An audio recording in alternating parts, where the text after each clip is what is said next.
You carry wounds you have told no one about. You bear scars from battles that left no visible mark. There are failures in your history that still wake you in the dark hours, betrayals whose sting has never quite faded, losses that carved hollows in your chest which have never entirely filled.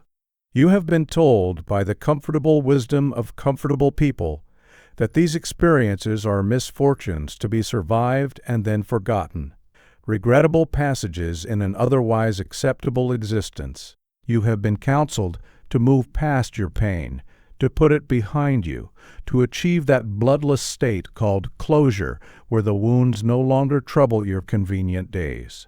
I am here to tell you that this counsel, however kindly meant, has been stealing from you. Your pain is not obstacle to be overcome. It is arsenal to be deployed. The very experiences that torment you at 3 a.m. contain power you have never learned to access. In the pages that follow, I shall show you how to stop fleeing from what has wounded you and begin instead to wield it.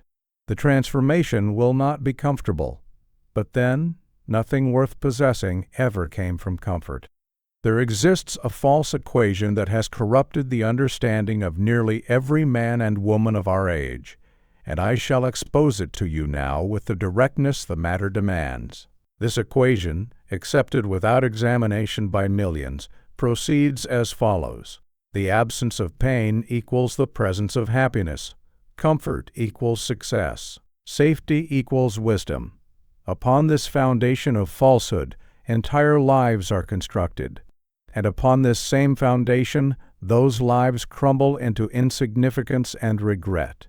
I have observed this pattern with the clarity that comes from long years in public life, where one witnesses the full spectrum of human capability and human waste.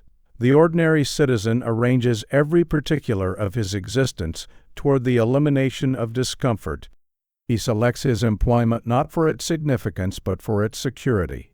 He chooses his companions not for their capacity to challenge and improve him, but for their willingness to affirm his present state. He constructs elaborate fortifications of routine and habit, all designed with a singular purpose, to ensure that nothing disturbing shall penetrate the walls of his carefully maintained contentment. And what is the result of this elaborate defensive architecture? A life of such profound insignificance that it might as well never have been lived at all. I knew a man, let us call him Lord Pemberton, though that was not his name, whom I observed throughout my early parliamentary years. He possessed every advantage that fortune could bestow: substantial inheritance, excellent education, connections to the highest circles of society. He had arranged his existence with consummate skill toward the elimination of all difficulty. His investments were safe, his companions agreeable, his political positions carefully calibrated to offend no one of consequence. By the age of 60, Lord Pemberton possessed everything that society defines as success. He wanted for nothing material. He had accumulated no enemies because he had defended no positions. He had suffered no failures because he had attempted nothing that might fail. I visited him on his deathbed. What I witnessed there has remained with me across the decades. This man, surrounded by every comfort, was haunted not by his failures but by his refusals, the risks never taken, the convictions never defended, the discomforts never embraced. "I have been so careful," he whispered to me, "and I have nothing to show for it but this careful emptiness." His comfort had been his coffin, constructed plank by plank through a lifetime of cautious choices. The lie that governed Lord Pemberton's life governs yours as well, unless you have already perceived it and begun the work of liberation. Let me make the matter plain. Every choice towards safety is simultaneously a choice away from significance. You cannot have both. The mathematics of human existence do not permit it. Consider how this lie disguises itself, for it rarely presents itself honestly. It appears as prudence. I am being careful. I am being responsible. It appears as timing. Now is not the right moment. Conditions are not favorable. It appears as selflessness. Others depend upon me. I cannot take such risks. These disguises are remarkably effective because they contain fragments of truth. Prudence is sometimes genuine. Timing does sometimes matter. Responsibilities to others are real. But when these arguments appear with suspicious consistency, when they arise whenever genuine challenge presents itself, when they have prevented every bold action for years or decades, then you are not witnessing prudence but cowardice dressed in respectable clothing. The cost of this disguised cowardice extends beyond individual failure. I witnessed it with terrible clarity in the years before the recent war, when well-meaning men convinced themselves that unpleasantness could be negotiated away, that determined evil could be appeased into friendliness, that the hard choices might somehow be indefinitely postponed. A nation of pain avoiders became a nation incapable of sacrifice, and a nation incapable of sacrifice nearly became a nation incapable of survival. What, then, is the alternative? It is not recklessness, the abandonment of all judgment in favor of perpetual confrontation. Wisdom requires choosing which battles to fight, but it is the recognition that battles must be fought, that discomfort must be engaged, that the furnace cannot be eternally fled. I propose to you a simple examination. Answer honestly. What have you refused this month? What position have you softened to avoid controversy? What difficult action have you postponed? If your answers reveal a pattern of systematic retreat, if you cannot identify a single instance where you chose the demanding path over the comfortable one, then the lie has governed you, whether you recognized its governance or not. The purpose of this examination is not self-condemnation. I have no interest in making you feel badly about choices already made. What is done is done. The purpose is recognition, the clear-eyed perception of what has been operating beneath your conscious awareness. You cannot change what you do not see. You cannot escape a prison whose walls you have not yet perceived. The lie that comfort equals happiness, that safety equals wisdom, that the absence of pain equals the presence of meaning. This lie has stolen more human potential than any tyrant, claimed more victims than any plague, and it has done so with the victim's full cooperation, indeed with his active construction of his own imprisonment.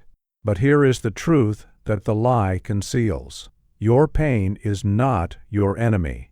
Your difficulties are not obstacles to your flourishing, but the very mechanism by which flourishing becomes possible. The furnace you have fled is the furnace that forges every quality worth possessing. This is the teaching that shall occupy us throughout the pages that follow. But first, you must acknowledge where you stand. You must see the lie that has governed you. Only then can the work of liberation begin.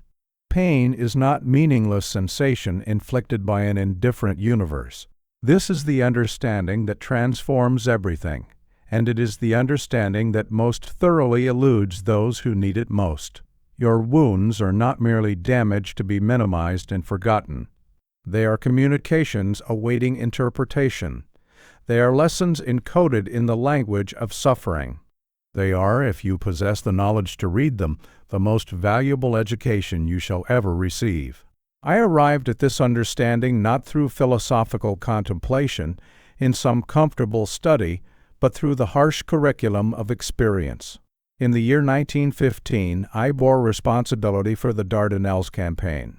The strategic vision was sound: to knock Turkey from the war, open supply lines to Russia, and strike at the soft underbelly of the enemy alliance. The landings at Gallipoli, however, foundered upon the rocks of execution. Young men from Australia, New Zealand, Britain, and France bled upon those Turkish beaches, and upon my shoulders fell a portion of the terrible weight of that failure. I was cast out from government. The man who had been First Lord of the Admiralty, who had modernized the fleet and prepared Britain for naval war, was suddenly an object of derision. My political enemies rejoiced. My friends grew scarce. The newspapers that had praised my energy now questioned my judgment in terms that left permanent marks upon my reputation. A lesser understanding would have interpreted this as mere catastrophe, damage to be survived and then buried. Indeed, many expected it to finish me entirely, but something stirred within me during those dark months, something that would later prove essential to purposes I could not then imagine. I began to ask not, how can I escape this pain, but what is this pain telling me? The wound of Gallipoli carried messages that no other experience could have delivered. It taught me the gap between strategic conception and operational execution, that a brilliant plan means nothing if the machinery of implementation is inadequate. It taught me to listen more carefully to those charged with carrying out commands, to attend to their concerns without abandoning the larger vision. It taught me what it means to send men to die, a knowledge that would weigh upon every subsequent decision involving human lives. These lessons, extracted from disaster, proved essential when later responsibility fell upon my shoulders. The very failure that my enemies believed had destroyed me was forging the instrument that would one day stand between civilization and the abyss. This is the mechanism that conventional wisdom fails entirely to grasp. Pain is information. Every wound carries a message. Every failure contains a lesson. Every loss creates a space that can be filled with something new. To flee from pain is to refuse the education it offers. To suppress suffering without examination is to waste the tuition you have already paid. I offer you now a method for reading your wounds, for extracting from suffering the value it contains. When pain arrives, ask yourself 3 questions. First, what false belief has this experience destroyed? For every genuine wound shatters some illusion we have been carrying. We believed ourselves invulnerable, and we discovered our vulnerability. We believed in someone's loyalty, and we discovered their betrayal. We believed in our own judgment, and we discovered its limits. Each destroyed illusion is a gift, though it seldom feels so at the moment of destruction. The man who lives under illusions lives in a fantasy. The man whose illusions have been shattered lives in reality, however painful reality may be. Second, what capacity is this suffering developing? For pain builds strength as surely as resistance builds muscle. The man who endures betrayal develops discernment. The man who survives failure develops resilience. The man who bears loss develops depth. These capacities cannot be developed through easy success. They require the pressure of genuine difficulty. Third, what space has this experience created? For loss creates vacancy, and vacancy creates possibility. The relationship that ended creates space for a relationship that serves you better. The position you lost creates space for a position more suited to your actual gifts. The belief that was shattered creates space for a belief more aligned with truth. These questions transform the experience of suffering. Instead of enduring pain as meaningless affliction, you engage it as meaningful communication. Instead of fleeing from wounds, you read them. Instead of wasting your tuition, you extract the education for which you have already paid. I must add a caution. This reading cannot be accomplished during the acute phase of suffering. When the wound is fresh, when the blood still flows, interpretation is premature. The pain must be borne before it can be understood. Distance is required. Temporal distance. Emotional distance. The man who attempts to extract lessons while still in the grip of immediate agony will extract false lessons distorted by the intensity of present feeling. But once that distance has been achieved, and it is achieved through patient endurance, not through suppression or denial, then the reading can begin. Then the questions can be applied. Then the gold hidden within the ore of suffering can be extracted and refined. Your past contains wounds you have not yet read. Your suffering holds lessons you have not yet extracted. The tuition has been paid. The education awaits. Begin now the work of interpretation and discover what your pain has been telling you all along. History reveals a pattern invisible to the casual observer, but unmistakable to anyone who examines the lives of those who have genuinely mattered. From the statesmen of classical antiquity to the commanders of the recent war, from the great artists whose works endure, to the builders of commercial empires, every figure of genuine significance has been forged in difficulty. This is not coincidence. This is not accident. This is mechanism, the fundamental process by which human greatness is produced. Consider the Duke of Wellington, that master of defensive warfare whose steadiness at Waterloo ended the Napoleonic tyranny and reshaped the map of Europe. The man who faced Bonaparte with such cool determination was not born to that capacity. He was made. Wellington's early years contained little promise of future greatness. He was an unremarkable younger son of an Irish peer, sent to the army because no better position presented itself. His first experiences of command in India were marked by frustrations and setbacks that might have broken a lesser spirit. He learned there, through painful experience, the difference between orders given and orders executed, between strategies conceived and strategies implemented. The climate, the terrain, the complexities of Indian politics all served as hammer and anvil upon which his character was struck. Upon his return to Europe, he faced years of professional obscurity, while lesser men received the commands and the glory. He waited, and in waiting developed the patience that would later prove essential. He observed others' failures, and in observing accumulated the knowledge of what not to do. When his opportunity finally came, in the Peninsula Campaign against Napoleon's marshals, he brought to it capacities that had been formed through years of difficulty, strategic insight tempered by operational reality, boldness balanced by caution, ambition disciplined by hard-won wisdom.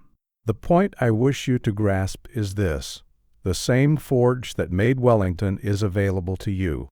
The same process that transformed an unremarkable younger son into the conqueror of Napoleon operates in your life at this very moment, if you possess the eyes to see it and the courage to engage it. The forge works through difficulty. When circumstances heat and hammer you, when professional setback strikes, when personal loss arrives, when the people you trusted prove unworthy of trust, you are not experiencing interruptions to your development. You are experiencing its central mechanism. The forge is operating. The question is whether you will remain present to be forged, or whether you will flee before the work is complete. I call this the resistance principle.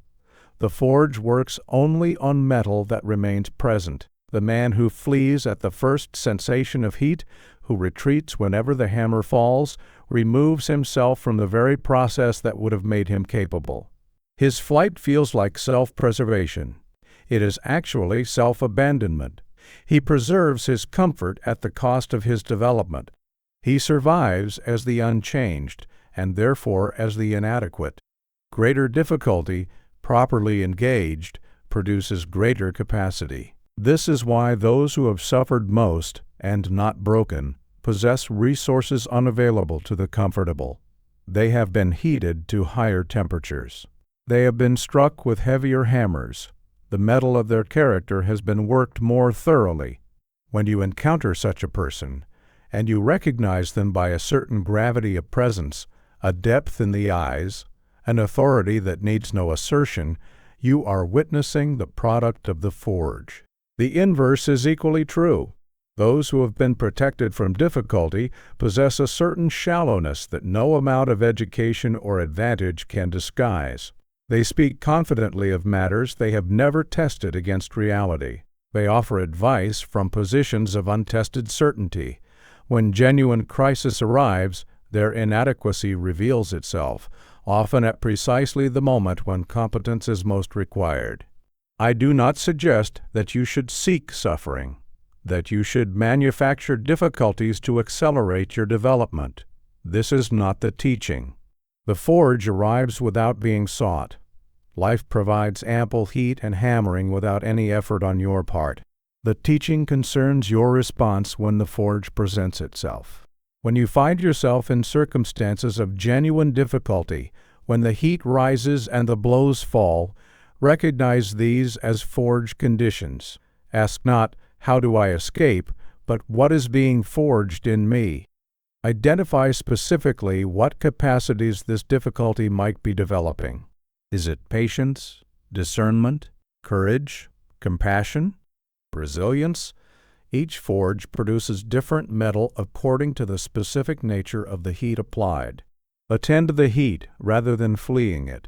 This does not mean masochistic embrace of suffering. It means remaining present when the instinct toward flight arises. It means continuing to work when the work grows hard. It means trusting the process even when its purpose remains unclear. The capacities forged in difficulty often manifest later in circumstances you cannot currently imagine. Wellington could not have known during his frustrating years in India that he was being prepared to face Napoleon. I could not have known during my political exile after Gallipoli that I was being prepared to lead Britain through her darkest hour. You cannot know what purposes your current difficulties are preparing you to serve, but you can trust the process. Every significant figure in history has been forged in difficulty. You participate in the same process. Remain present to it and become what only the forge can make you. Transformation proceeds through stages, and the first stage is acknowledgement, the honest confrontation with what has actually occurred. This sounds simple. It is anything but. For between you and your wounds stand elaborate constructions of narrative, explanation, and justification, all designed to protect you from the full weight of what you have suffered. These constructions feel like healing. They are actually obstruction. I learned this truth through observation of others before I learned it through examination of myself. During my years of government service, I encountered countless individuals who carried wounds they had never honestly acknowledged. They spoke of difficult experiences and practiced phrases that revealed the presence of protective narrative rather than genuine engagement. It was for the best, they would say, or I've moved past it, or these things happen. The words were smooth, too smooth, polished by repetition until they reflected nothing but their own surface.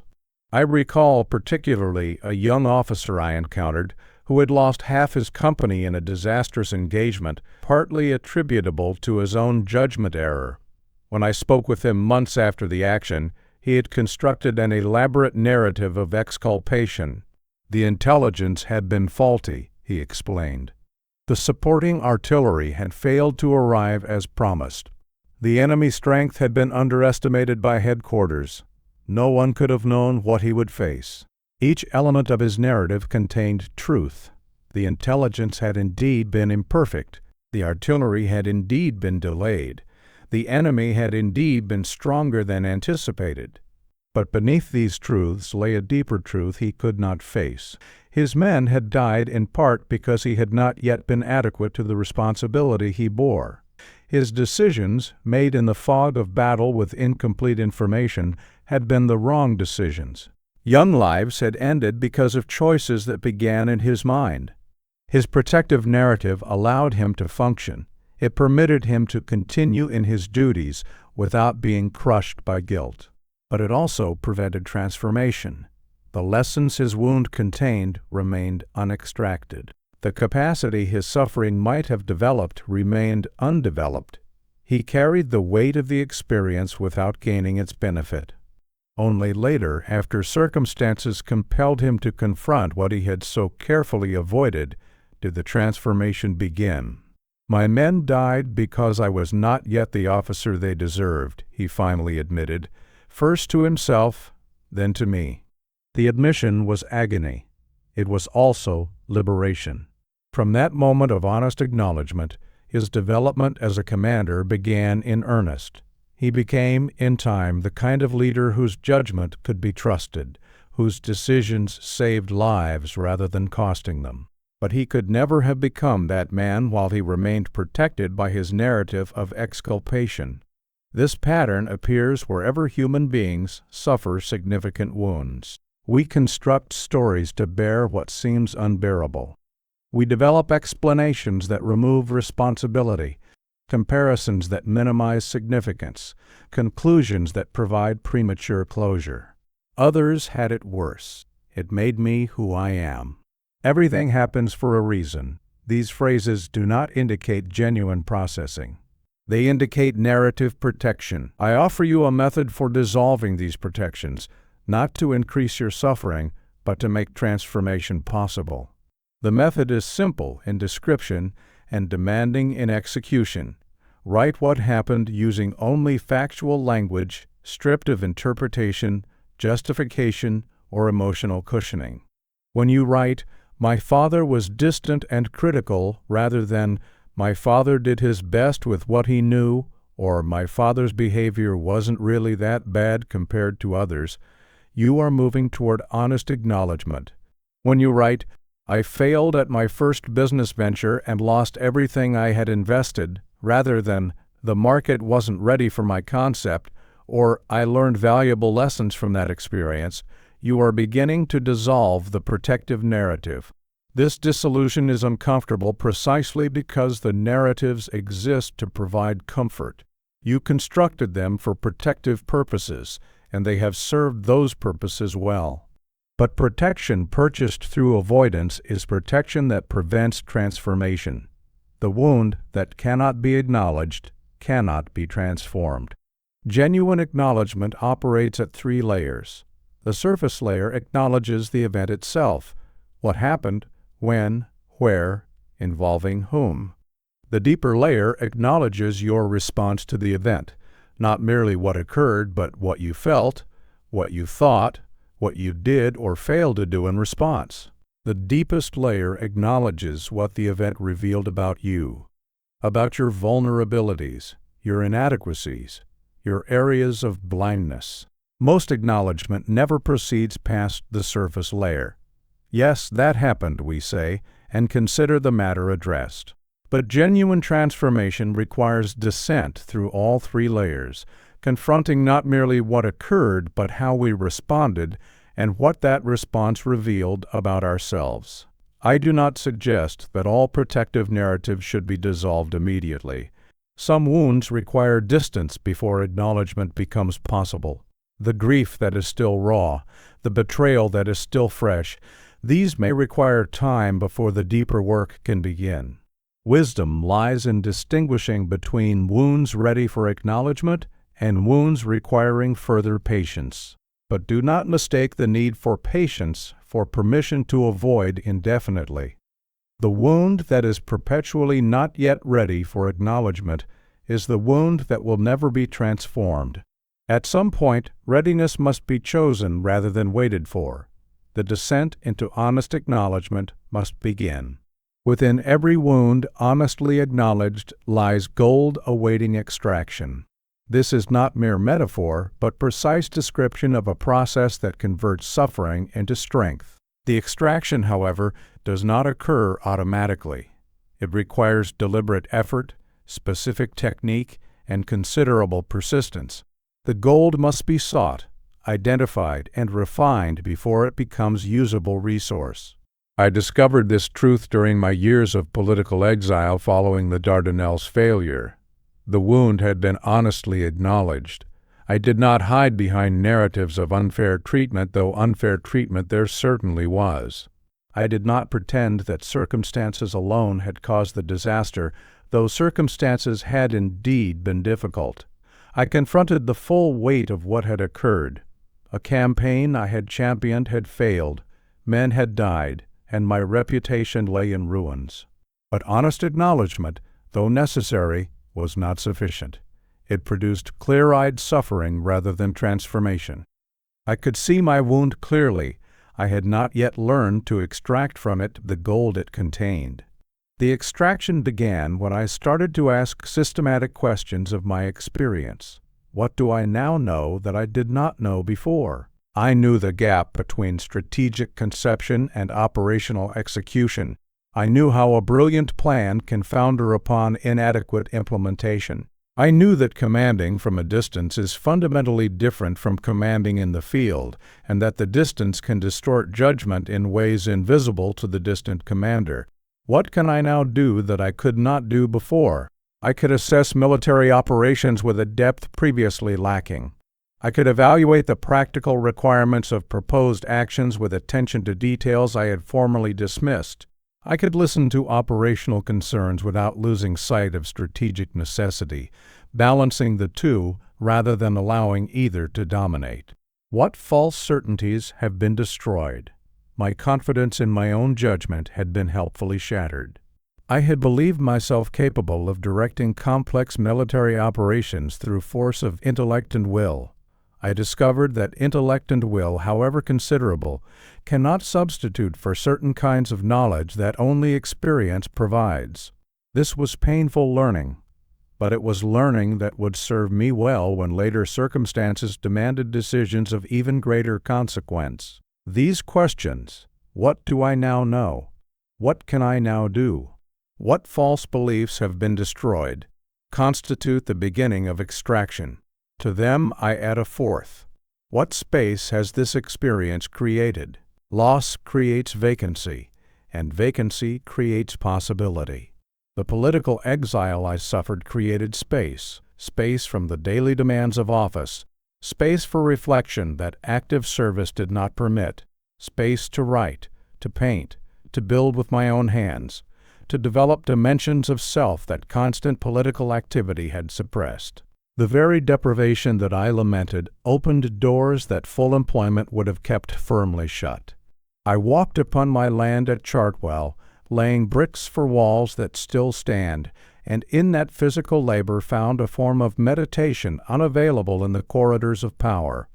I painted landscapes, discovering in color and form a means of expression that words alone could not provide.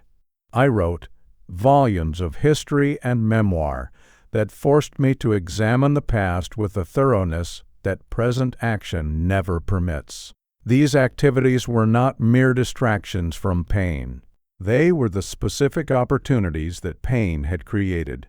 Had I remained in government, had my career proceeded without interruption, none of this development would have occurred. The space created by loss was filled with growth that loss alone made possible.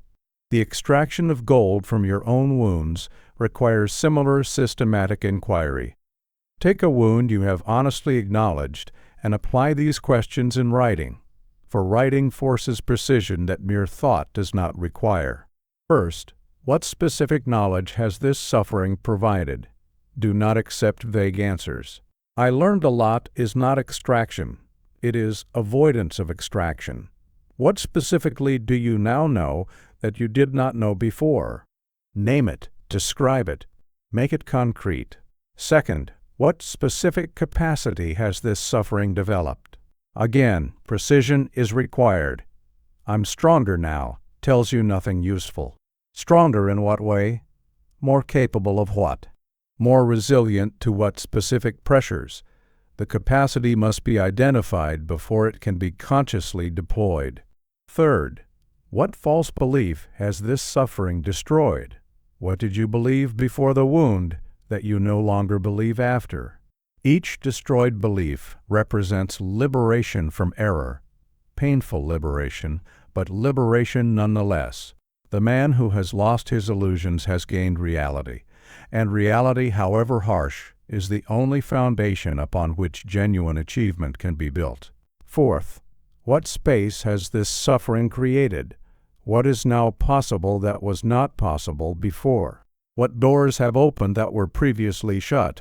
What pursuits have become available? What relationships might now form? The space must be identified before it can be filled with something worthy. This extraction process takes time. It cannot be rushed.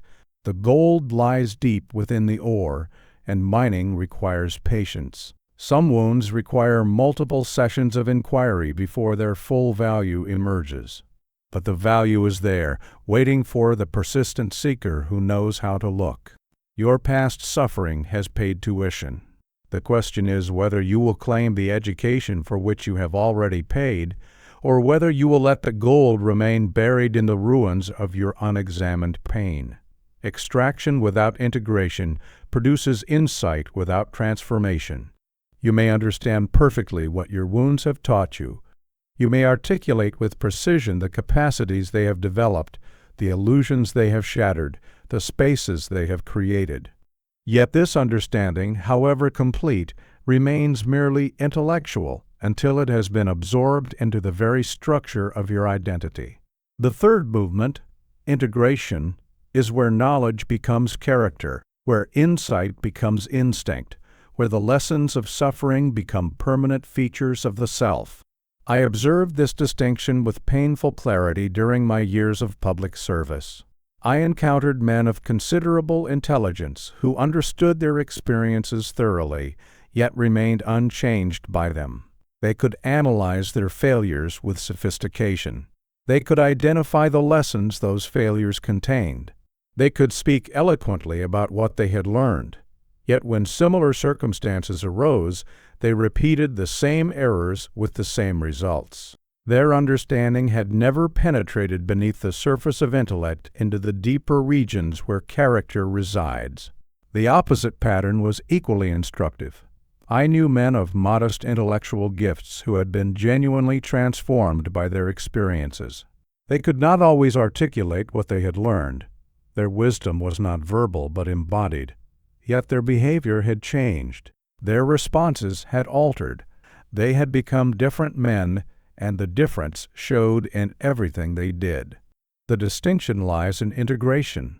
The first group had extracted lessons but failed to integrate them.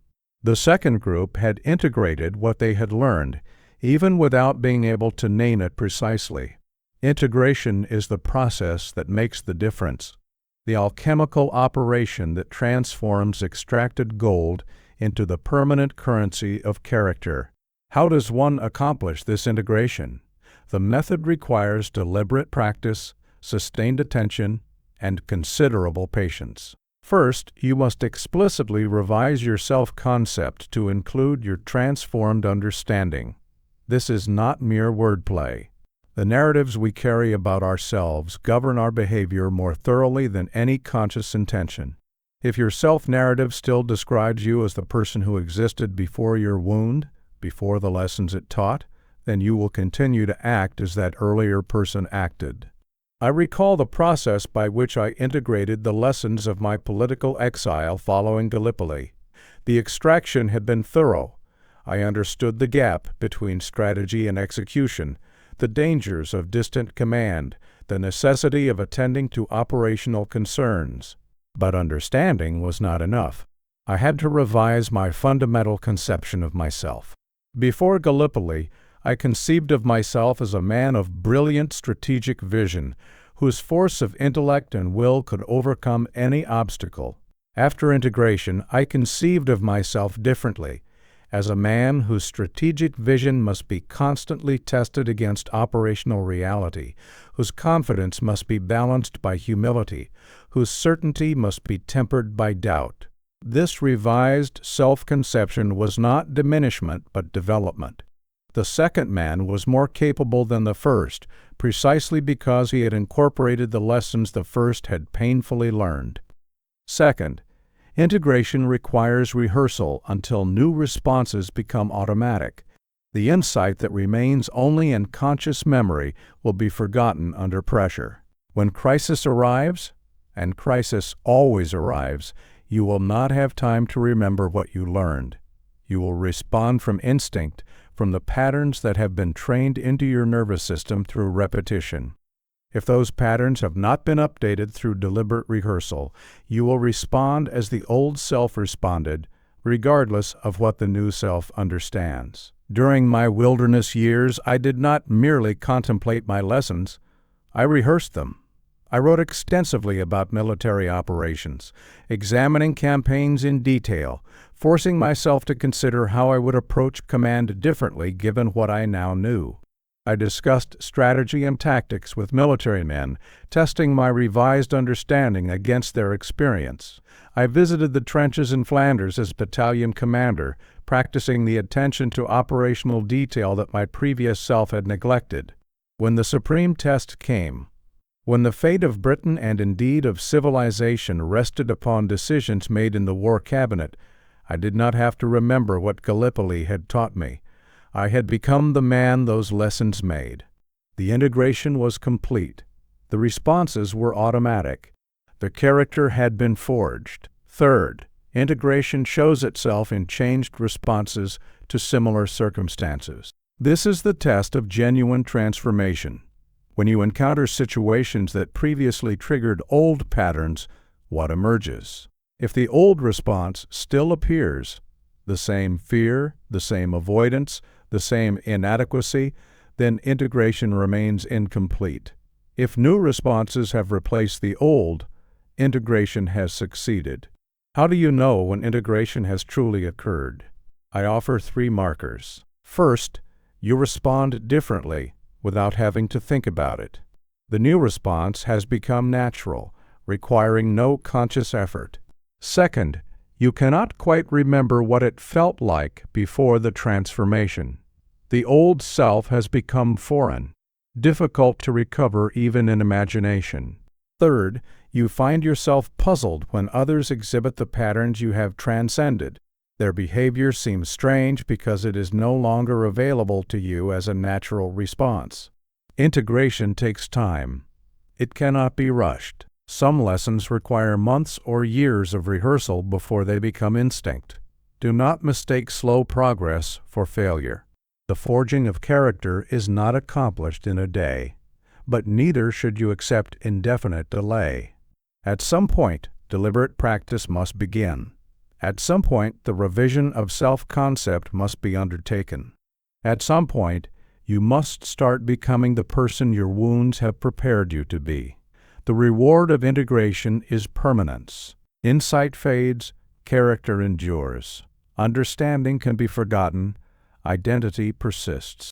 When you have truly integrated the lessons of your suffering, you possess them in a way that cannot be taken from you. They have become you.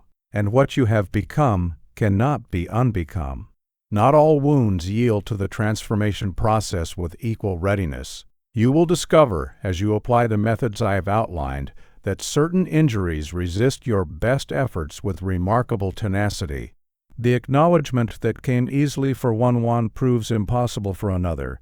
The extraction that yielded abundant gold from one experience produces nothing but barren rock from the next. Some suffering seems to possess a defensive fortification that repels every assault. This is not failure on your part, though it may feel so. The wounds that resist are revealing something important about their nature, something you must understand before transformation becomes possible. I encountered such resistance in my own experience. The political defeats, the professional failures, the public humiliations, these yielded to the transformation process with relative readiness. They were painful, certainly. They required honest acknowledgement, patient extraction, deliberate integration. But they moved through the process. They transformed. The death of my daughter Marigold, who perished at the age of 2, was different. For years I could not speak of it. The techniques that had transformed political exile and professional disaster seemed impotent against this loss. Every approach I attempted met an internal wall that would not yield. The resistance was complete. In time, I came to understand the nature of this resistance. Certain wounds involve not merely damage but identity. They touch who we fundamentally are, and transformation threatens that fundamental self. The protective mechanisms that surround such wounds are not merely psychological convenience. They are existential defense. To acknowledge fully what Marigold's death meant would have required confronting aspects of existence I was not prepared to face: the randomness of fate, the vulnerability of everything we love, the impotence of all power, all influence, all force of will against certain categories of loss. These truths, fully confronted, would have demanded a reconstruction of my entire understanding of life and my place within it. I tell you this not to excuse avoidance, but to explain resistance. When you encounter wounds that will not yield, ask yourself, what would full acknowledgement require me to believe? Often the answer reveals why acknowledgement has been blocked.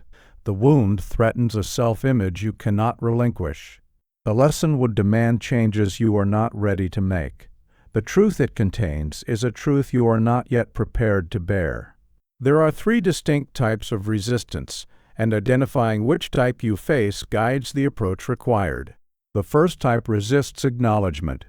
You cannot even approach the wound honestly. Every attempt to examine it triggers defensive narratives, emotional flooding, or simple avoidance. The wound is too protected to be accessed. The second type resists extraction. You can acknowledge what happened. The facts are clear. The narratives have been dissolved, but no lessons emerge. The suffering seems meaningless, empty of the gold that other wounds contained. You extract nothing because there seems to be nothing to extract. The third type resists integration. Lessons have been extracted. Understanding has been achieved, but the understanding refuses to become character. You know what the wound taught, but you cannot become the person who embodies that teaching. The old patterns persist despite the new knowledge. Each type requires its own approach. For wounds that resist acknowledgement, incremental engagement is necessary. Do not attempt full confrontation immediately. Approach in measured steps, establishing stability at each level before proceeding deeper. What cannot be faced all at once can sometimes be faced gradually. For wounds that resist extraction, patience and multiple approaches are required. Ask different questions. Seek different angles. Sometimes the gold lies deeper than initial mining reaches. Sometimes the lessons are of a different kind than you expected.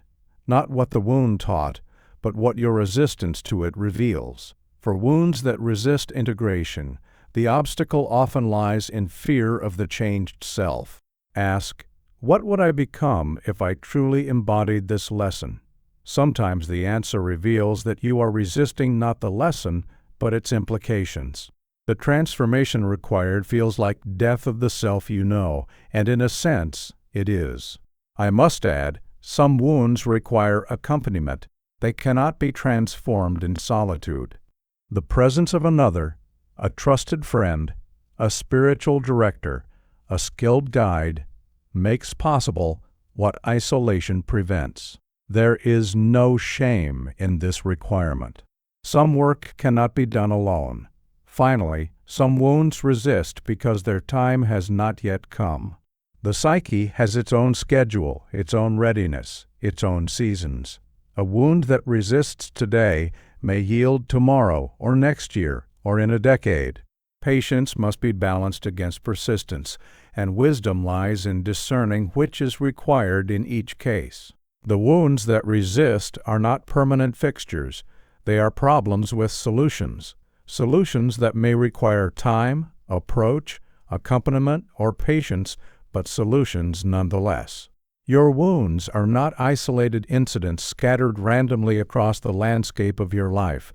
They form a coherent pattern you have not yet perceived, a design that becomes visible only when you step back far enough to see the whole. This pattern, once perceived, transforms your understanding of everything that has happened to you. What appeared as meaningless misfortune reveals itself as systematic preparation. What seemed like random cruelty shows itself as curriculum designed for your specific development. I do not make this claim lightly, nor do I ask you to accept it on faith. I ask you to examine your own experience and determine whether the pattern I describe can be perceived in the particular configuration of your suffering. Consider my own wounds in sequence. As a young man, I suffered the wound of paternal disappointment. My father, Lord Randolph, found me wanting. His expectations were vast. His approval was withheld. This wound developed in me a fierce drive to prove myself, an ambition that ordinary contentment with modest achievement could never have produced. Later came the wound of early military failure, small setbacks in campaigns that taught me the gap between theory and practice, between what ought to work and what actually does. These wounds developed practical attention that pure intellect alone would not have cultivated. Then came Gallipoli, the wound of catastrophic public failure, the collapse of reputation, the exile from power. This wound developed depth and caution, taught me the cost of error when lives hang in the balance, forged the capacity for patient persistence through years when no one would listen. Then came the wilderness years, the wound of being right when everyone preferred to be wrong, of warning against dangers that respectable opinion refused to see. This wound developed the capacity to stand alone, to maintain conviction against the tide, to persist when persistence seemed futile. Do you see the pattern? Each wound prepared capacities that subsequent wounds would require. The drive developed by paternal disappointment provided the energy for military endeavor. The practical attention developed by early setbacks provided the foundation for understanding operational failure at Gallipoli. The depth and caution developed by Gallipoli provided the resources for enduring the wilderness years. And all of these, combined, prepared me for the supreme test, leading Britain when leading Britain meant standing against the assembled might of tyranny with no certainty of survival. The pattern was not visible while I lived it. Each wound, encountered in its moment, seemed like isolated misfortune. Only in retrospect does the design emerge. Only when the entire tapestry is visible can the pattern be perceived. Your life contains a similar pattern, similarly invisible while you live it, similarly discernible upon reflection. The wounds you have suffered are not random. They are related. They prepare you for something that may not yet have arrived, but for which you are being systematically equipped. To perceive this pattern, you must map your wounds comprehensively.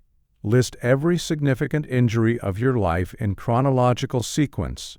For each, note what capacity it developed, what lesson it taught, what false belief it destroyed. Then examine the map for connections. How does each wound relate to those that preceded it? How did earlier suffering prepare you for later suffering? What themes recur across different wounds? The themes are particularly important.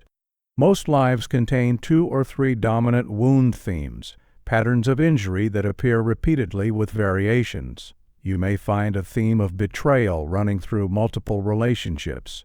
You may find a theme of professional setback appearing in different contexts. You may find a theme of loss echoing across different domains of life. These recurring themes reveal what is being repeatedly addressed, suggesting the central work of your development. The universe, or providence, or fate, or whatever name you give to the forces that shape human existence, it presents them again and again until they are mastered. The pattern also reveals gaps. Where is your wound map incomplete? What type of suffering has been notably absent from your experience? This gap may indicate a capacity already developed through other means, or it may indicate an area where future difficulty is approaching. Either way, awareness of the gap provides valuable information. Most importantly, perceived pattern illuminates purpose. When you see how your wounds connect, you begin to see what they have been preparing you for. The configuration of your suffering suggests the configuration of your service. Your specific wounds have developed specific capacities, and those capacities point toward specific purposes they were designed to serve. This is the question with which I leave you. If the pattern of your suffering were deliberate preparation, what would it be preparing you for? The pattern of your wounds reveals the purpose for which you have been prepared. This is not mystical assertion requiring faith, but practical observation available to anyone who examines the evidence honestly. The man trained by specific suffering in specific ways becomes capable of specific service that his training has enabled. Your vocation, your calling, is encoded in your wounds. To discover what you are meant to do, examine what you have been made to suffer. I discovered this truth through living it before I understood it intellectually. The pattern of my wounds, paternal disappointment breeding drive, early setbacks developing practical attention, Gallipoli forging depth and caution, the wilderness years building capacity for solitary conviction, prepared me for a specific purpose I could not have anticipated and could not have fulfilled without that exact preparation.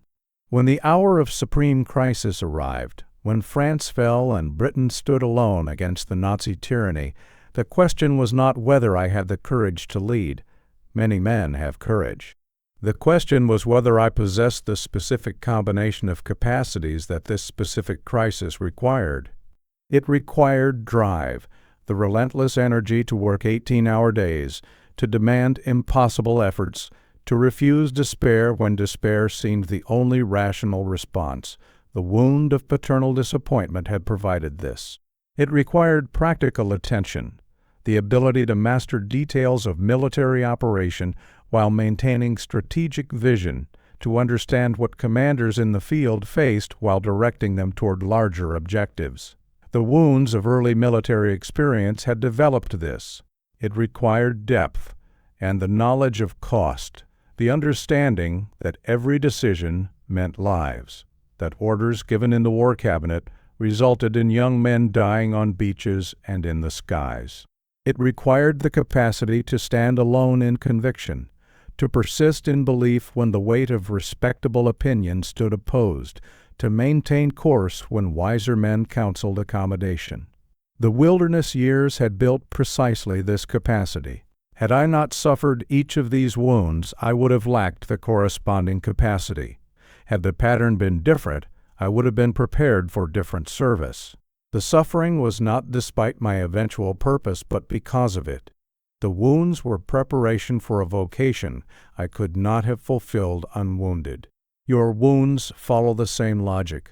The specific configuration of your suffering has prepared you for specific service. To discover this service, you must examine what your wounds have actually produced in you. Ask first, what can I now do because of what I have suffered that those who have not suffered as I have cannot do? The answer points toward your vocation. The capacity developed through pain is capacity designed for deployment. It was not developed for storage, but for use. Consider what needs in the world correspond to what your wounds have developed in you. Where is there demand for the specific supply your suffering has created? The intersection of your developed capacity with genuine need reveals the territory of your calling. Your purpose is found where what you can uniquely offer meets what others genuinely require. I offer a method for identifying this intersection. First, articulate precisely what your transformation has produced, not vague statements. I'm stronger now, but specific capacities. I can maintain composure during professional crisis when others panic. I can recognize the signs of betrayal before they become apparent to others. I can offer genuine comfort to those experiencing loss because I have known loss fully. These specific capacities are your offerings. Second, identify who needs what you can offer. Who faces the crises in which you can maintain composure? Who is vulnerable to the betrayals you can detect? Who is suffering the losses you understand from within? These people are your calling. They need what your pain has prepared you to provide. Third, notice what feels simultaneously attractive and terrifying. This combination often indicates genuine calling. The attraction reflects alignment with your deepest self. The terror reflects the requirement that you deploy capacities painfully earned, that you return in service to others, to the territory where you yourself were wounded. Both reactions are appropriate. The combination points toward purpose. I add a caution against waiting for certainty. Purpose becomes clear through engagement, not through contemplation. You will not discover your calling by thinking about it. You will discover it by acting, by experimenting, by offering what you have, and observing where that offering finds reception. Clarity emerges through practice. Begin with hypothesis. Testing will reveal truth. Your suffering has been your education. The curriculum was demanding, the tuition expensive, but the degree has been earned. You possess qualifications that no academic institution could have provided. Now comes the question of how those qualifications will be deployed.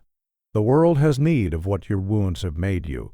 Somewhere, someone requires exactly what your suffering has taught you to offer.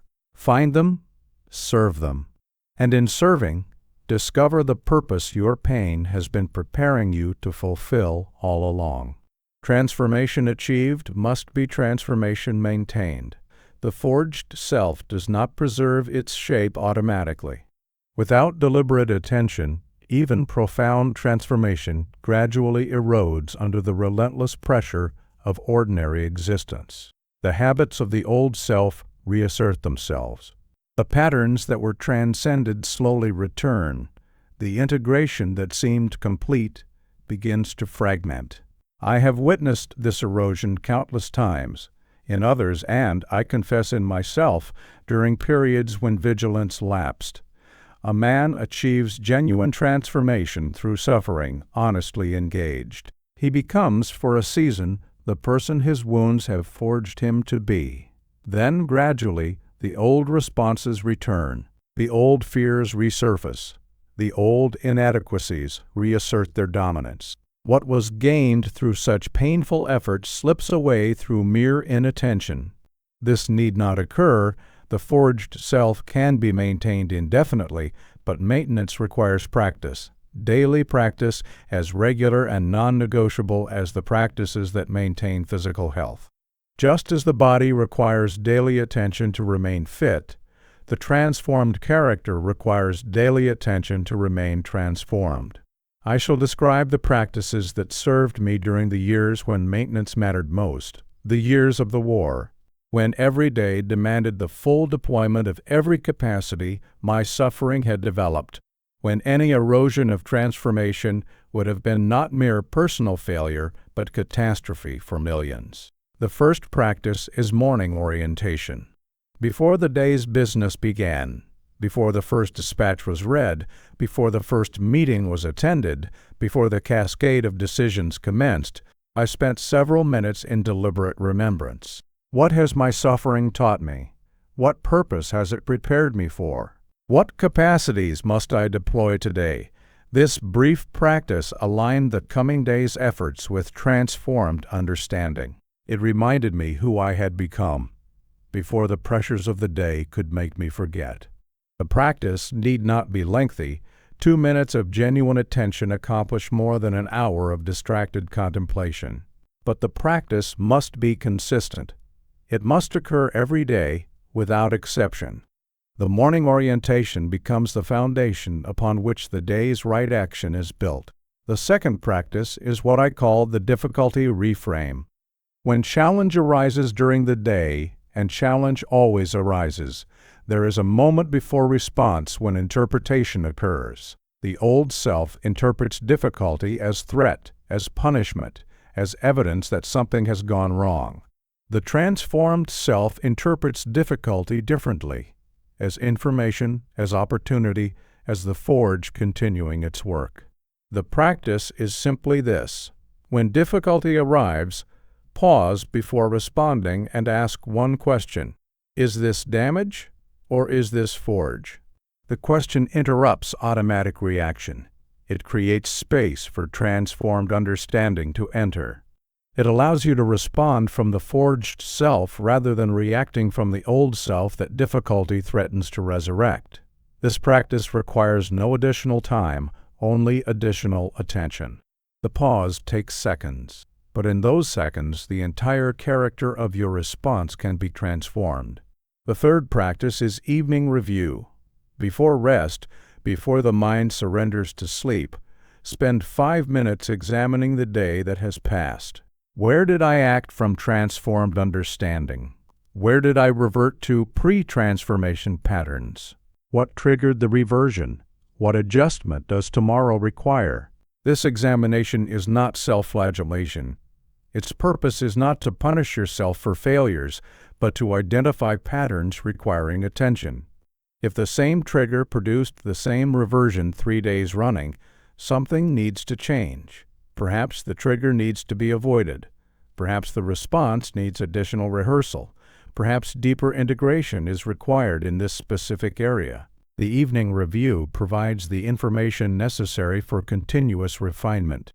The fourth practice, conducted weekly rather than daily, is what I call the audit. Once each week, Take 30 minutes to examine the week as a whole. How has my transformation progressed or regressed? What wounds require attention? What purposes await action? This broader view reveals patterns invisible in daily examination and prevents the gradual drift that accumulates unnoticed over time. These 4 practices, morning orientation, difficulty reframe, evening review, weekly audit, constitute the minimum maintenance required to preserve transformation. They are not burdensome additions to an already full life.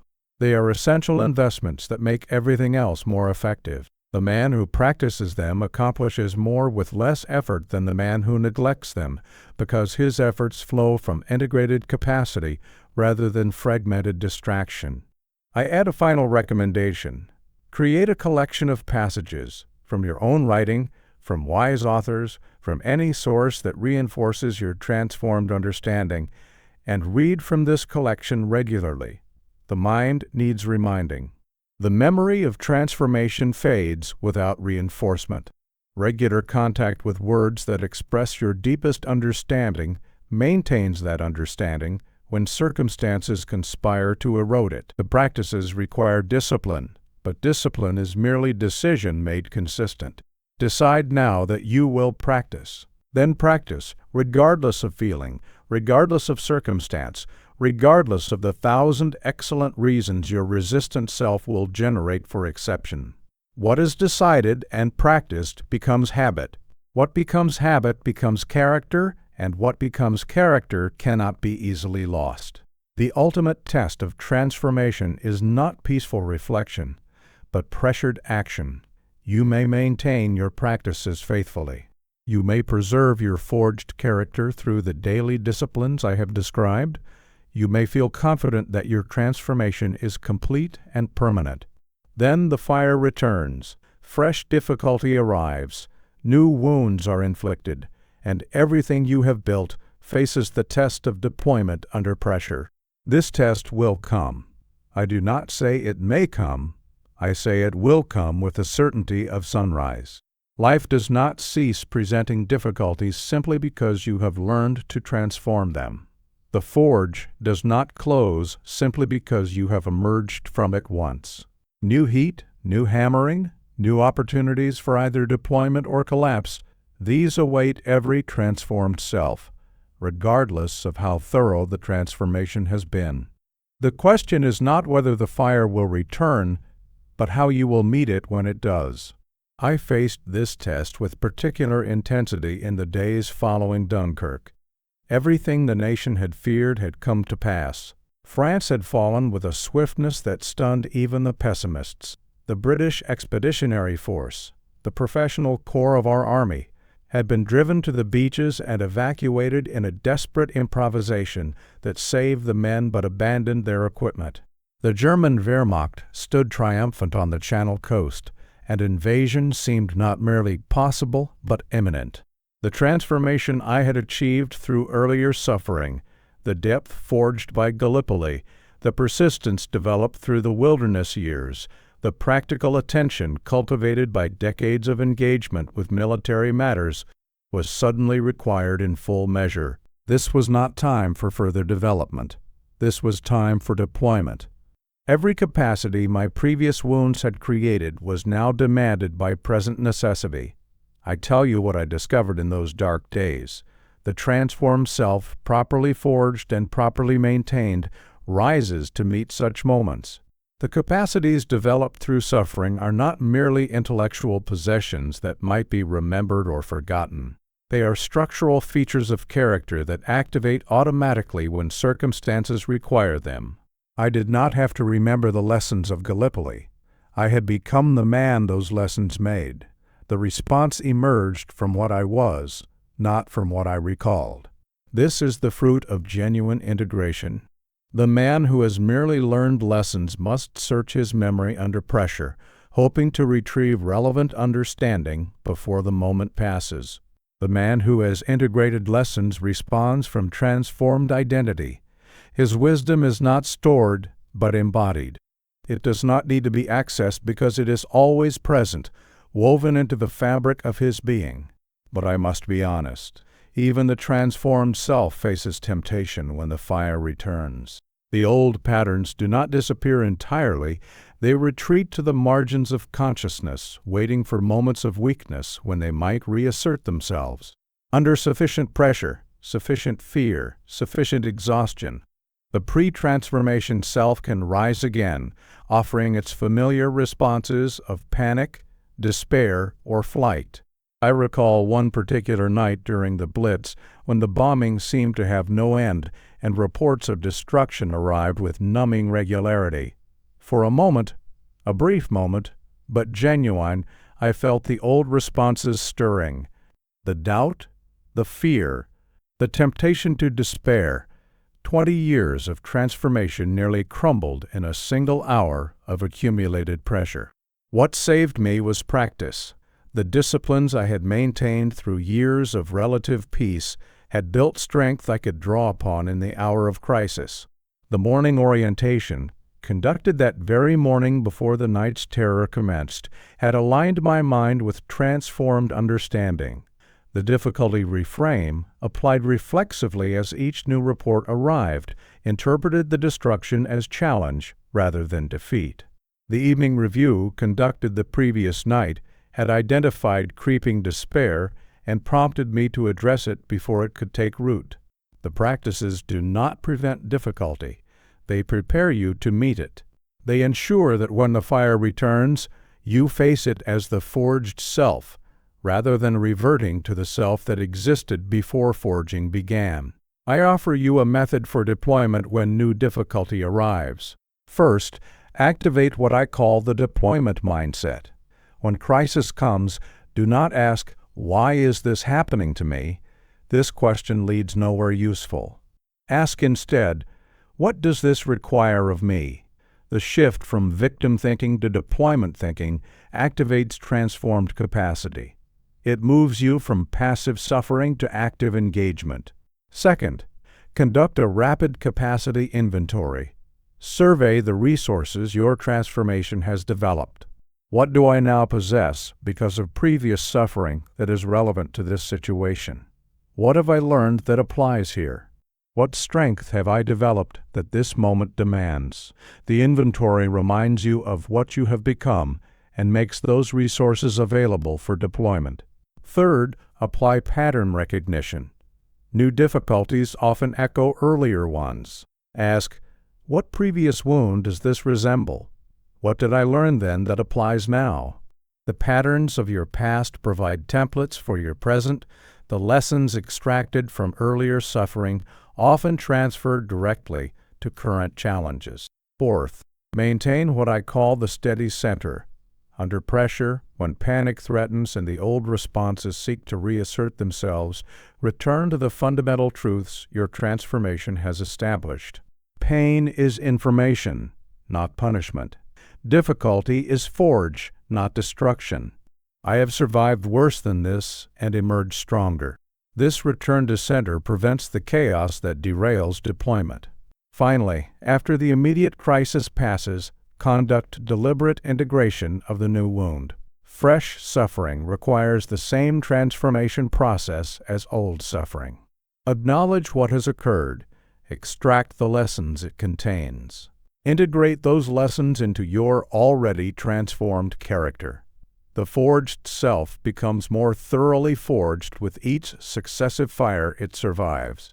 The fire will return, but each return finds you more prepared, more capable, more thoroughly transformed than the last.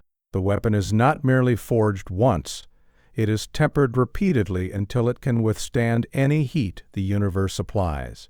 Transformation properly achieved does not remain contained within the individual who has achieved it. It radiates outward, affecting everyone with whom that individual comes into contact. The forged self does not merely benefit its possessor. It influences all who encounter him. This influence operates not primarily through explicit teaching, not through sermons or lectures or instruction, but through something more fundamental: quality of being. The transformed person teaches by existing. His presence alters those who experience it. I observed this phenomenon with particular clarity during the war years, though I had noticed it throughout my life in figures whose transformed character created palpable effect upon those around them. There are men whose mere entrance into a room changes its atmosphere. There are leaders whose presence steadies those who were panicking, encourages those who were despairing, resolves those who were wavering. This effect is not produced by words alone, though words may accompany it.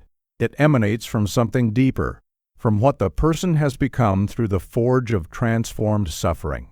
When I spoke to the nation during the darkest hours, when France had fallen, when invasion threatened, when rational calculation suggested that resistance was futile, the words I chose mattered, but something beyond words mattered more. The people sensed in my voice and bearing a quality they desperately needed, evidence that darkness could be faced without despair, that difficulty could be engaged without defeat, that courage was still possible when courage seemed absurd.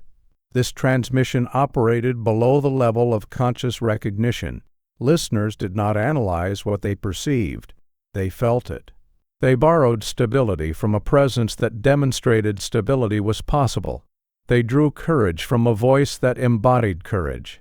The transformed self communicated what mere rhetoric, however eloquent, could never have conveyed. This is what I call the presence transmission principle. What you are communicates before and beyond what you say. The words may be identical, but the effect differs entirely, depending upon the character from which those words emerge. The encouragement offered by the untransformed, by one who has not himself passed through the forge, rings hollow in ways the listener may not consciously identify, but certainly feels. The same encouragement offered by the transformed carries weight, authority, and transmissible power. Consider what this means for your own influence. You are already transmitting whether you intend to or not. Every interaction broadcasts the state of your being. The question is not whether you will influence those around you, but whether that influence will transmit transformation or pre-transformation patterns. Will those who encounter you borrow steadiness or absorb anxiety? Will they receive encouragement for their own transformation or confirmation of their despair? The primary mechanism for increasing positive influence is not technique, but deepening. The more thoroughly you are transformed, the more powerfully that transformation transmits. The man who is genuinely steady under pressure offers genuine steadiness to others. The man who merely appears steady, who performs composure while experiencing internal chaos, transmits the chaos rather than the composure. Authenticity is not optional but essential. The transmission operates beneath the level where performance can deceive. This creates a remarkable responsibility and a remarkable opportunity. The responsibility, your own transformation, is not merely personal matter, but public concern. Your steadiness supports those who depend upon you. Your depth provides resources for those who lack their own. Your example grants permission to others attempting what you have achieved. When you neglect your transformation, you fail not only yourself, but all who might have borrowed strength from your presence. The opportunity, by becoming more thoroughly transformed, you multiply your contribution beyond anything direct action could achieve. A single transformed life influences dozens, perhaps hundreds of other lives. Those influenced lives influence others in turn. The ripples extend far beyond what can be traced, touching futures that the original transformation will never see. I have attempted throughout my public life to be conscious of this transmission. When I visited bombed areas during the Blitz, walking through rubble and speaking with those who had lost homes and loved ones, I was not merely gathering information or demonstrating concern. I was attempting to transmit something, a quality of being that might fortify those who received it. My presence was intended to communicate. This can be borne. This can be faced. This does not defeat us. Whether I succeeded in this transmission is not for me to judge, but I am certain of the principle. The transformed presence offers something that no other form of assistance can provide. Material aid addresses material need. Practical help solves practical problems. But the presence of the transformed addresses something deeper: the need for evidence that transformation is possible, that darkness can be navigated, that the human spirit can prove adequate to whatever tests it faces. You possess this capacity. Your transformed self, however incomplete its transformation may feel to you, offers something to those around you. What you have survived demonstrates that survival is possible. What you have transcended grants permission for others to transcend. What you have become shows others what they might become. Attend to this influence. Cultivate it deliberately. Recognize that your presence in any room, any relationship, any community transmits something, and take responsibility for what that something is.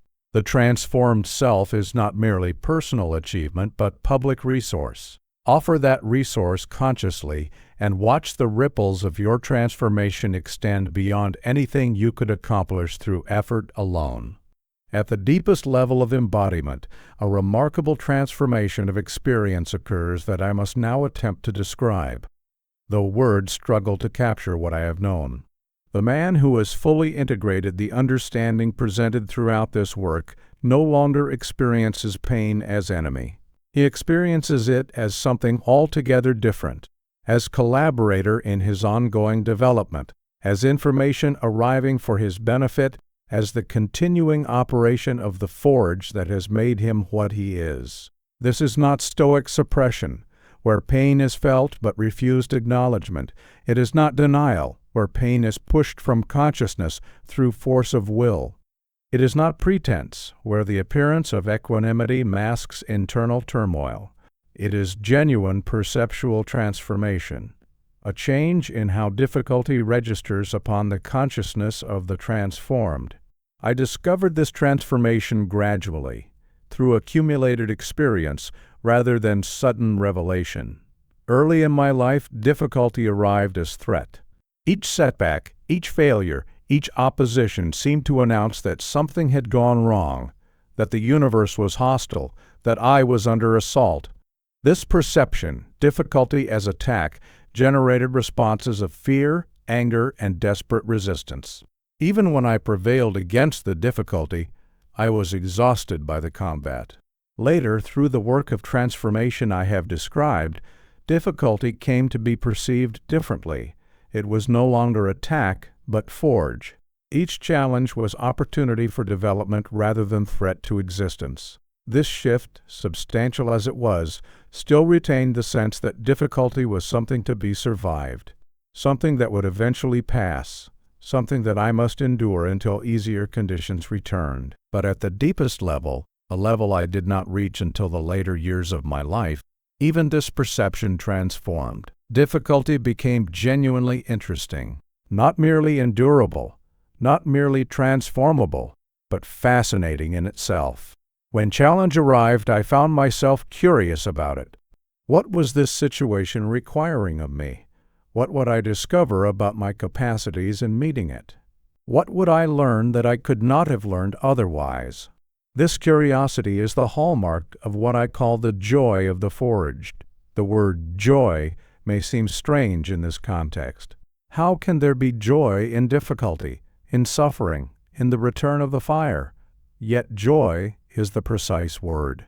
Not pleasure. Pleasure is a simpler sensation, tied to comfort and satisfaction. Joy is something deeper, compatible with difficulty, available even in darkness. It is the experience of being fully engaged with existence, of meeting reality without flinching, of being adequate to whatever arrives.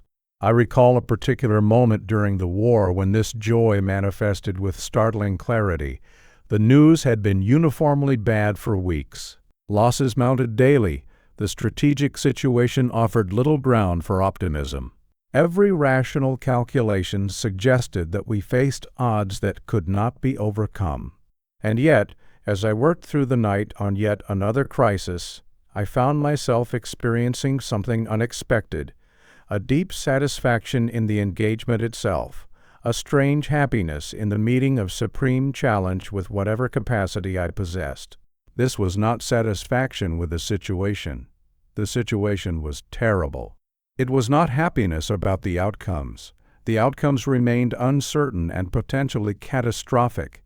It was joy in the engagement itself, in being present at the moment when everything mattered, in bringing every forged capacity to bear upon genuine necessity. The difficulty had become not merely interesting, but somehow beautiful. Terrible beauty, the beauty of full existence faced without evasion. I do not suggest that you can manufacture this experience through effort of will. The joy of the forged arrives as gift rather than achievement. It cannot be forced, but only prepared for.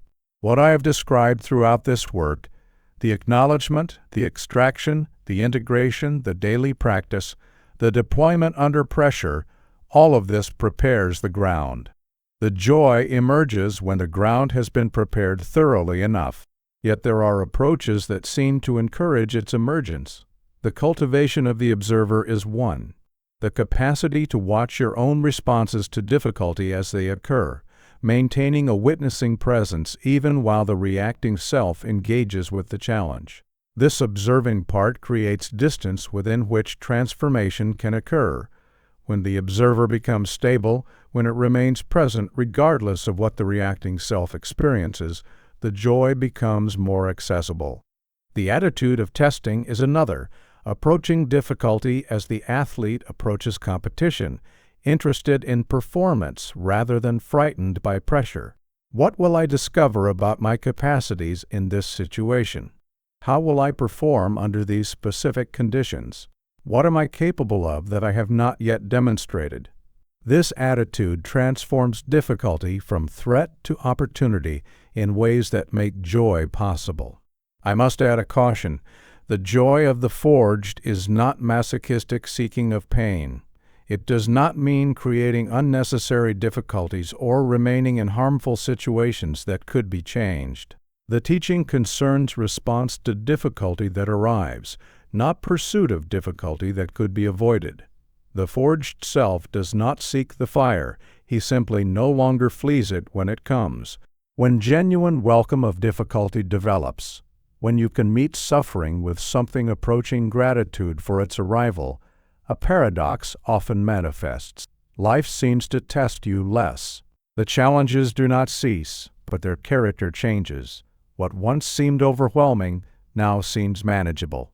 What once threatened destruction now threatens merely discomfort.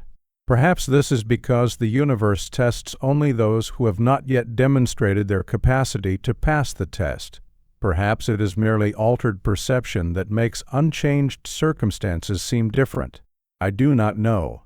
I know only that the joy of the forged is real, that it transforms the experience of living, and that it awaits those who complete the journey this work describes. Transformation creates obligation.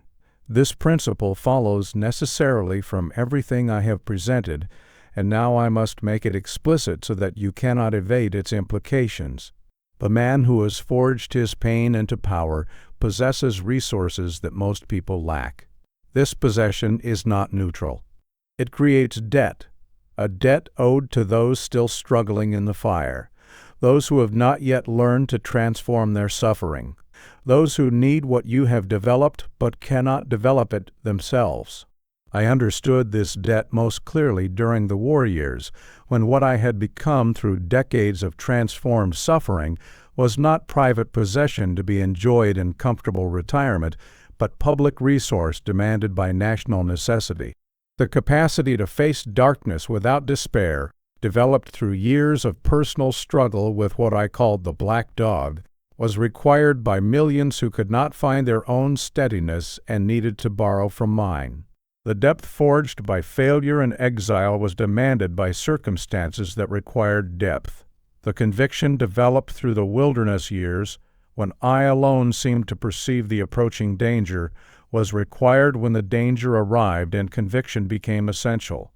Had I hoarded these resources, had I retired to Chartwell and painted my pictures while Britain burned, I would have betrayed the very process that had formed me. The forge does not operate for private benefit. It prepares instruments for service. The capacity developed through transformed suffering exists for deployment in the service of others, not for the enjoyment of its possessor. This principle applies to you with equal force. Your transformed capacities create specific debts. What you have developed through suffering is owed to those who need it. Your specific strengths imply specific obligations. To identify your capacities is simultaneously to identify your responsibilities. Ask yourself, who struggles with what I have learned to navigate? Who faces the crises in which I can offer steadiness? Who experiences the losses I understand from within? Who needs the wisdom my wounds have taught me? The answers to these questions reveal your debtors, the people to whom your transformation has obligated you. The discharge of this debt can take several forms. The most direct is presence, simply being with those who struggle, offering through your transformed being the stability, the depth, the encouragement they require. This form of service requires no expertise, no credentials, no permission. It requires only showing up, remaining present, and allowing your transformation to transmit. Teaching is another form, sharing explicitly what you have learned, articulating the principles that have transformed you, guiding others through the process you have undergone. This form requires more: the capacity to translate experience into communicable insight, the patience to meet others where they are, the wisdom to calibrate transmission to recipient readiness. Action is a third form, serving purposes your capacity enables, undertaking work that requires the specific strengths your suffering has developed. This may mean leadership in crisis, when transformed steadiness is required. It may mean counsel in difficulty, when transformed wisdom is needed. It may mean creation of structures, organizations, institutions, systems that embody your understanding and continue to serve after you have departed. Creation is the fourth form, producing work that carries your wisdom to those you will never meet. Written words, recorded speech, crafted objects, whatever medium suits your gifts, can transmit transformed understanding across distance and time. The debt can be discharged not merely to those present, but to those not yet born. I must address a concern that may arise. If transformation creates obligation, and obligation demands service, how is the transformed self to maintain itself? Does not service deplete the very resources that make service possible? The answer lies in what I call the self-care paradox. Debt cannot be discharged from depletion. The transformed self must maintain itself in order to serve others. This is not selfishness, but necessary husbandry. You cannot give what you do not have.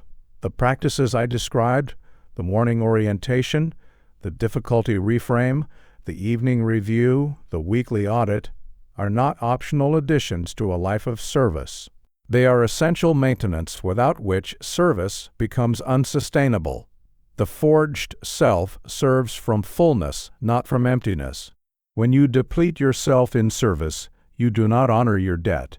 You extinguish your capacity to discharge it. The obligation to serve includes the obligation to maintain the capacity for service. Balance is required, giving generously without giving destructively, serving fully without serving to the point of collapse. Consider also the legacy dimension of debt. Some obligations extend beyond immediate service to lasting contribution. What will persist of your transformed understanding after your physical existence ends? What institutions will embody your wisdom? What words will transmit your insight? What successors will continue your work? The debt of the forged is owed not only to contemporaries, but to posterity. You have received much through your transformation. You have received understanding that others lack, capacity that others need, depth that others seek. What you have received creates what you owe.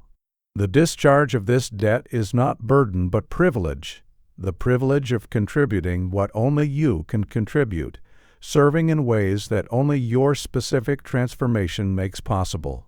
The fully transformed life creates effects that extend beyond physical existence. This is the final truth I must communicate, the culminating insight that places everything preceding in its proper frame. Your suffering, properly transformed, contributes to purposes larger than any individual lifetime. Your forged self serves causes that continue after you have laid down the burden of living.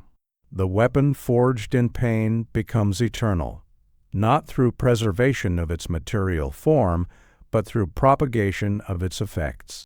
I have given much thought to what I shall leave when my service is complete. Not merely memory of actions taken, memory fades, and even the most celebrated figures of history become abstractions to subsequent generations. Not merely words recorded, words are interpreted and reinterpreted, their meaning shifting with each reader who encounters them. Something more essential, the demonstration that darkness can be faced without despair, that suffering can be converted into strength, that the human spirit proves adequate to whatever tests it confronts. If this demonstration persists, in institutions I have helped to build, in lives I have influenced to influence others in turn, in principles I have articulated that guide future action, then the weapon forged through my pain continues its work beyond my capacity to wield it. This is the eternal aspect of transformation, not immortality of the person, but perpetuation of the effect. Legacy flows through 3 channels, and the wise person attends to all 3.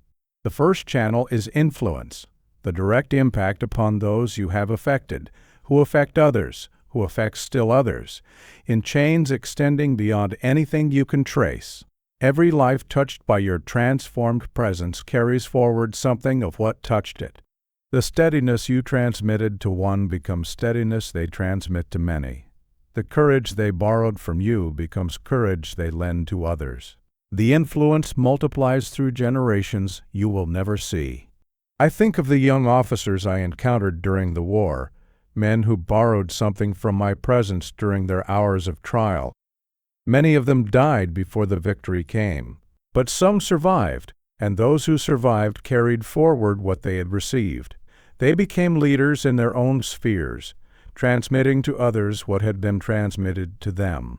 The chain continues still, links I cannot count connected to links I cannot see. The second channel is creation, works that persist and transmit wisdom independent of personal contact. The written word possesses this power, to speak across centuries, to reach readers the author never imagined, to convey understanding without requiring presence. I have written much throughout my life, histories, memoirs, speeches, essays, and I entertain the hope that some portion of what I have understood will prove transmissible through these texts to readers I shall never meet. But creation extends beyond writing. It includes any work that embodies transformed understanding in durable form, buildings designed according to wisdom their architect possessed, institutions structured by principles their founder discovered, systems operating by insights their creator developed. The creation outlasts the creator and continues to operate by principles embedded in its structure. The third channel is what I call succession, the deliberate preparation of those who will continue your work after you have departed. The forged self should identify and develop those capable of carrying forward what matters most. This is not ego seeking perpetuation, but responsibility acknowledging that important work deserves continuation. The purposes you serve deserve servers beyond yourself. To neglect succession is to allow what you have built to dissolve upon your death. I must address a final matter, the acceptance of limit. You cannot control how your legacy will be received, interpreted, or used. Words you write may be misunderstood. Institutions you build may be corrupted. Successors you prepare may disappoint. The effects you create pass beyond your governance the moment they leave your hand. This is not cause for despair, but for appropriate humility. Your responsibility extends to the quality of what you offer, not to the fate of what others receive. Offer your best distillation of transformed understanding. Create with full investment of your capacity. Prepare successors with complete dedication to their development. Then release what you have created and accept that its journey continues without you. The weapon forged in your pain has served purposes during your lifetime. It will serve purposes after your lifetime ends. Not the same purposes. You cannot dictate from the grave.